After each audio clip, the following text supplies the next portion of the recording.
నా పేరు శ్రీశాంత్. నేను 11వ తరగతి చదువుతున్నా. కోమేపల్లి గురుకుల Devarakonda, Nalgonda district, TTW యూఆర్జేసి boys Devarakonda. ఈడ వర్షాల కారణంగా మా ఈ స్కూల్ చుట్టూ పారిగోడలు లేవు, ఏం లేవు.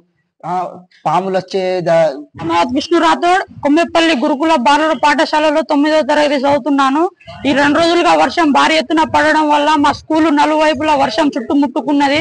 మాకు బయటికి వెళ్ళాలన్నా, బయట నుంచి ఏదైనా లోపలికి రావాలన్నా చాలా ఇబ్బంది ఉంది. స్కూల్లోకి వెళ్ళి ఒక్క అడుగు బయటికి పోతే నీళ్లు మోకాళ్ళు వస్తుంది. ఆ నీళ్లతో పాటు కొట్టుకొని పాములు తేళ్లు వస్తున్నాయి. నిన్న నైట్ ఒక పాము వస్తే మేమే చంపినాం.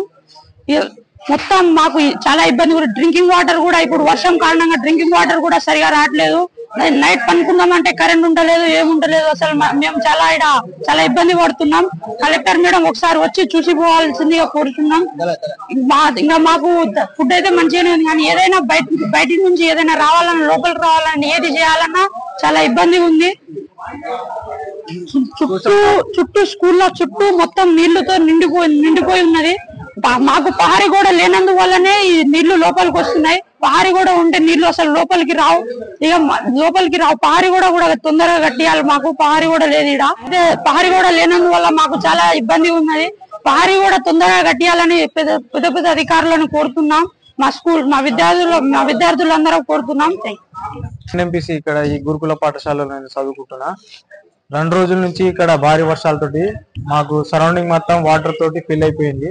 సార్లు వాళ్ళు పాఠం చెప్పాలన్నా, వాళ్ళు బయట నుంచి రావాలన్నా ఇబ్బందిగా ఉంది. మోకాళ్ళ దగ్గర నడుము వరకు వస్తుంది ఒక్కొక్కసారి. నిన్న అయితే ఒక సారు అందులో జారి పడ్డాడు. చెప్పాలంటే చాలా మాకు కూడా బాధగా ఉంది. మేము తిరగాలన్నా ఈడ పాములు ఏమొస్తాయో తెలియదు. మాకు చాలా కష్టంగా ఉంది. ఏదైనా ఉంటే పై అధికారులు ఏమైనా చూసుకోవాలని, మాకు ఒక పారి కూడా కట్టించాలని మేము విన్నవిస్తున్నాం.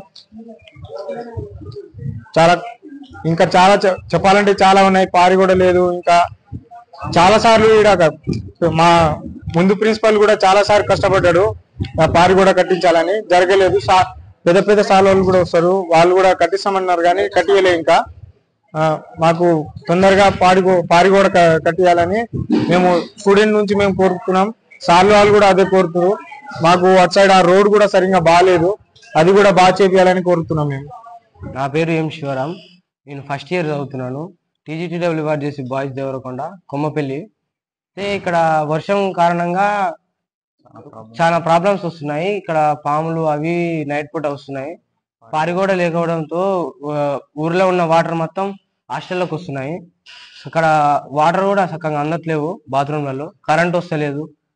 మాకు చాలా ఇబ్బంది అవుతుంది.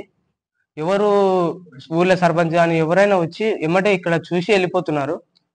కొంచెం పట్టించుకోవాలని అడుగుతున్నాం పై అధికారులు. ఓకే, గుడ్ మార్నింగ్ అందరికి. Venkatanarayana, principal, TGTWRJC boys Devarakonda at Kommapalli. Sir, వాస్తవానికి ఏంటంటే గతంలో కూడా బాగా వరదలు వచ్చినప్పుడు ఇదే పరిస్థితి ఉంది సార్. మళ్ళీ 1 month 1.5 month తర్వాత మళ్ళీ సేమ్ పరిస్థితి రిపీట్ అయింది. గతంలో మేము అధికారుల దృష్టికి తీసుకుపోయినాము. సో వాళ్ళు ఖచ్చితంగా మాకు ఇవన్నీ కూడా మాకు షూరిటీ ఇచ్చారు.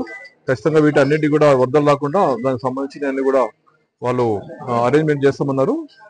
హానరబుల్ కలెక్టర్ మేడం కూడా వచ్చారు. ఇప్పుడు ఎంఆర్ఓ, ఎంపీడీఓ వీళ్ళందరూ వచ్చి మాకు కొంచెం ధైర్యం చేసిపోయారు. వీళ్ళందరూ కూడా సేఫ్ సైడ్ ఉన్నారు సార్. ఇప్పుడు ప్రజెంట్ 500 members ఉన్నారు.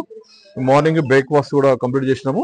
మాకున్న ప్రాబ్లం ఏంటంటే జస్ట్ ఇటువంటి పరిస్థితుల్లో ఉన్నప్పుడు ఈ ట్రాన్స్పోర్టేషన్ ప్రాబ్లం అవుతుంది. మెయిన్ హాస్టల్ ఉంది కాబట్టి దానికి సంబంధించిన ఎమర్జెన్సీ గ్యాస్ కానీ, వెజిటబుల్స్ కానీ, మిల్క్ కానీ అవి కొంచెం ట్రాన్స్పోర్టేషన్ ప్రాబ్లం అవుతుంది.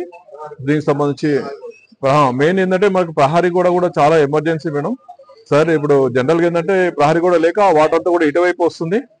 తర్వాత తరచుగా కరెంటు కూడా ప్రాబ్లం అవుతా ఉంది. కరెంటు కూడా ఎక్కువ పోతా ఉంటుంది. మనకు 3 phase కరెంటు చాలా నెసెసరీ.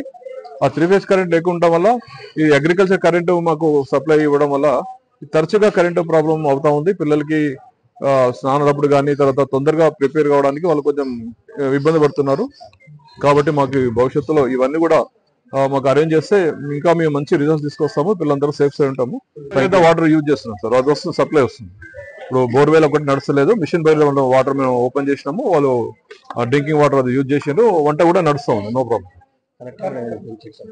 కలెక్టర్ మేడం గారు ఇప్పుడే మాకు ఆదేశాలు ఏమి ఇచ్చారంటే, మరి పరిస్థితి కొంచెం ఎక్కువ మనకి అయితే పిల్లల్ని షిఫ్ట్ చేయడానికి మీరు ప్లాన్ చేయండి అని చెప్పేసి ఇప్పుడే మాకు ఒక ఇన్ఫర్మేషన్ వచ్చింది సార్. మాకు హానరబుల్ కలెక్టర్ మేడం ఆదేశాల ప్రకారం మేము డిస్కస్ చేసి స్టాఫ్ తోటి దానికి సంబంధించిన ఏర్పాటు కూడా చేస్తాం. మాకు ఇన్ఫర్మేషన్ ఎంఆర్ఓ గారితో ఒకసారి మేము కన్సల్ట్ అయ్యి ఎక్కడ మాకు అవకాశం ఇస్తారో దాన్ని బట్టి మేము చేస్తాం. అసలైన తొలి వెలుగు. ఫాలో వాట్సాప్ @తొలి వెలుగు official.